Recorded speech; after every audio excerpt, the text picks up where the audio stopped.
I suppose I should say good morning to you all. I've just been asked a question. Do you have your paper with you? I said, I have 2 lots of paper. This one is my birth certificate, which my mother gave me. Because there's a long story behind this. Everybody in the hospital want to know who you are, when you were born. And they asked me the question. I said, when was I born?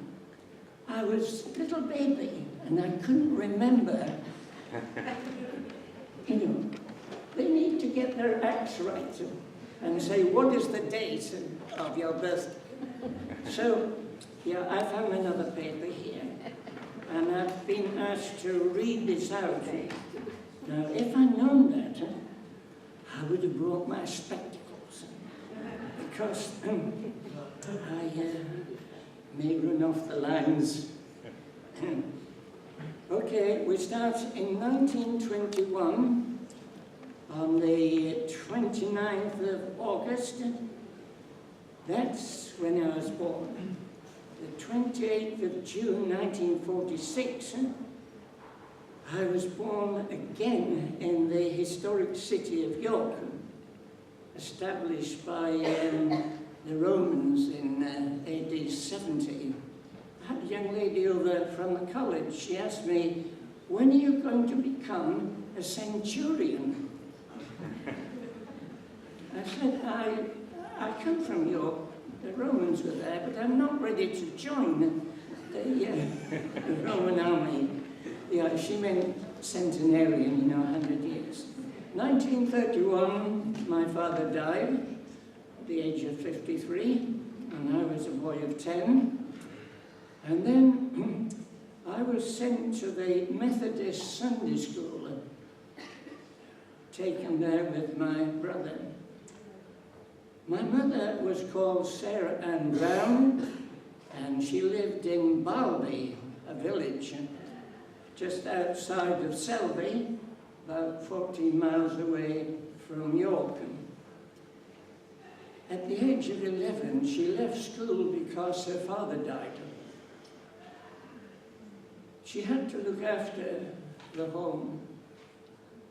She had 6 brothers and a sister. So she left school, and she has a story to tell.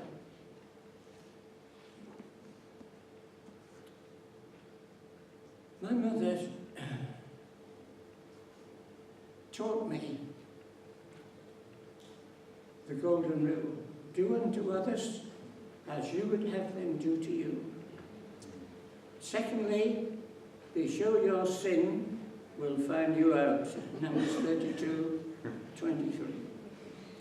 So this gave me a Christian foundation in life. One day, my mother was walking from Balby to York, about 14 miles, and a young man across the road saw her and went across to talk to her. I haven't got my name up now. My name is Brian Pilmoor. Many people say Brian Pilmoor, and I'm suffering. I want to be a pill less. I've just come out of hospital, and I've got a mountain of pills. I have to take 16 pills every day for the rest of the 6 weeks course. I don't know how I'm going to survive that. I don't know whether I shall reach my goal or not. Anyway, as a boy, I went to the art school. I won a scholarship there, and my mother submitted some of my drawings and paintings to Terry's Chocolates in York, and providentially they had just opened, I a new department for advertising and display. So the manager sent for me. It was a Friday, and I said, when do I start? He said, yeah, you can start on Monday. So I never went back to school. I left at 13 years of age. And, yeah, the only problem was that when the war started, September the 3rd, 1939, they closed the department down and they gave me other jobs to do. But then I had my calling up papers to join the armed forces. I didn't want to join the army because my mother remembered the millions who were destroyed during the First World War. I couldn't swim, so I didn't join the Navy. And the only option was the Royal Air Force. So I put down Royal Air Force, but then there was a part there which said, do you have any special skills that might be useful in the services? So I wrote down, yeah, I'm an artist, a creative display artist. And I would like to be employed in camouflage, painting hospitals and houses and trees and vehicles to look like, you know, bushes and trees and things like this. Well, you wouldn't believe it. They didn't want me. So they lost my papers for 2 years. I missed all the fighting in Europe, and eventually I found myself there over in India in the desert. You really need to read some of my books. I've tried to explain these things. One time in the desert there, one time I was in the desert there, and the officer came and he said, is this plane all right? I said, yeah. He said, we're back in 10 minutes. And so I waited. And then he said, you've got to come with me. We've got to try this plane out to see if it's all right. And we went up there, down the runway, climbed up to about 10,000 feet. And then he signaled to me. It was a dive bomber. And we rushed down to the ground here. Oh, my heart came up just about.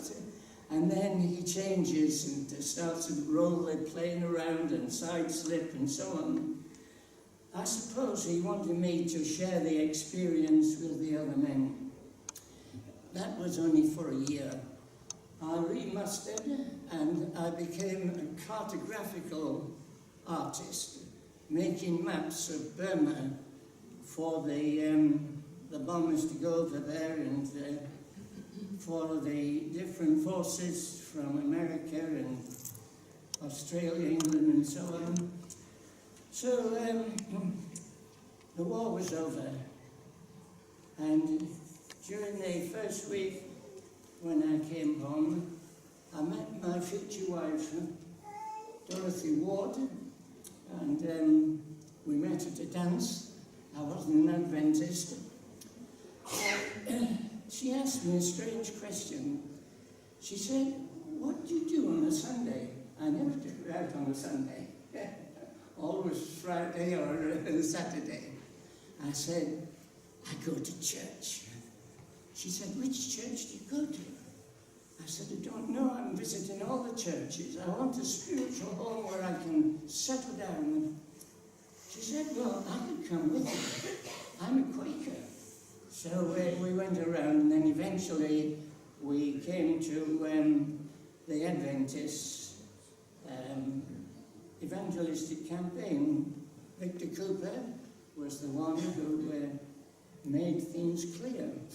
But when he preached about the Ten Commandments and the Sabbath,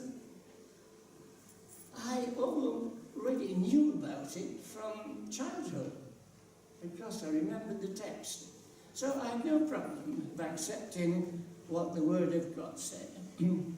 Well, we were baptized and we joined the fellowship, and then we had a problem.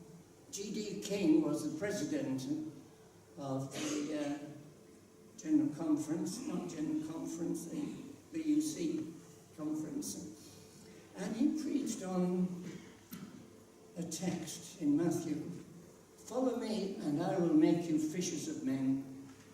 So this troubled me for a whole year, and by the time of September 1947, when I came here, that we both came here. And I was surprised because I asked Dorothy, I said, "Why is it you come?"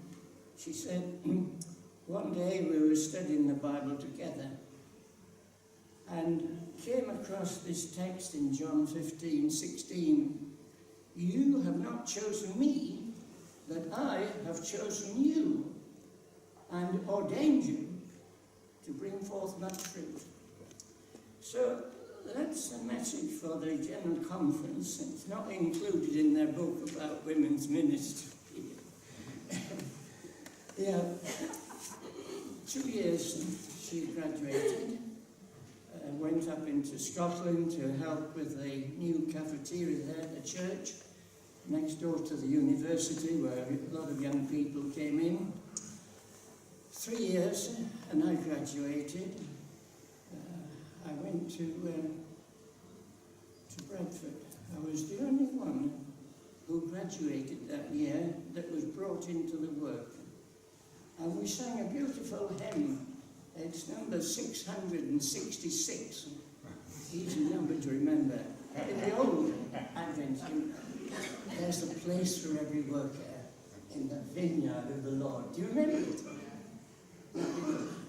Too young. So, yeah, I came into the work here, and I see my time is up here, so I must just leave it there.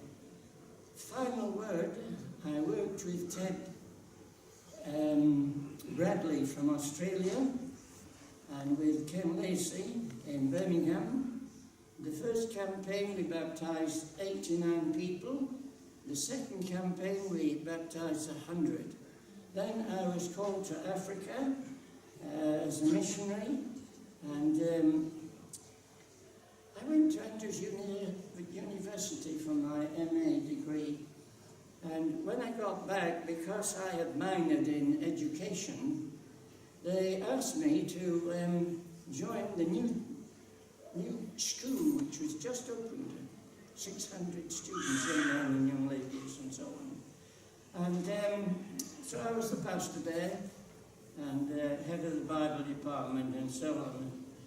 But then my wife's mother died, and she had to come home, and I handed in my resignation after 6 months to join her until they found someone else. So that is my story, that is my song, praising my Saviour all the day long. Give me another 10 minutes.